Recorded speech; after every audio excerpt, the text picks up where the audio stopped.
Praznično dogajanje v Slovenski Bistrici se je nadaljevalo tudi danes, ko je mestno jedro znova napolnila glasba, druženje in pestra praznična ponudba. Obiskovalci so se lahko ustavili pri gostinski ponudbi, se pogreli ob toplih napitkih in uživali v sproščenem decembrskem vzdušju. Posebno mesto v današnjem programu so imeli najmlajši. Na odru so se predstavili učenci čarobnega glasbenega kotička in plesalci plesnega studia Plohl, ki so svojimi nastopi poskrbeli za razigrano in srčno praznično vzdušje ter poželi topel sprejm obiskovalcev.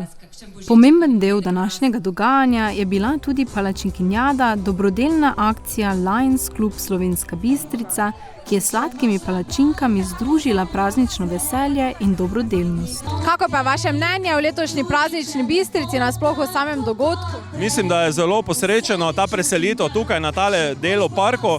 Mislim, da je bolj varno, ljudje so bolj zbrani skupaj in mislim, da je prav prijetno. Kaj pa mogoče kakšna misel vezana na to, da v bistvu povezujemo dobrodelnost s takimi dogodki? Mislim, da danes, kakorkoli imamo ljudje v bistvu vse skupaj za samoumevno, menim, da je dobrodelnost v bistvu zelo zahteven projekt, ker ljudje smo danes zelo nezaupljivi, ampak lahko nam verjamete, da vse, kar počnemo s srcem, odprtostjo in predvsem z dobrim namenom. Praznični večer se je nadaljeval še z nastopom ansambla Unikat, ki je svojo glasbo poskrbel za prijetno druženje in zaključek dneva.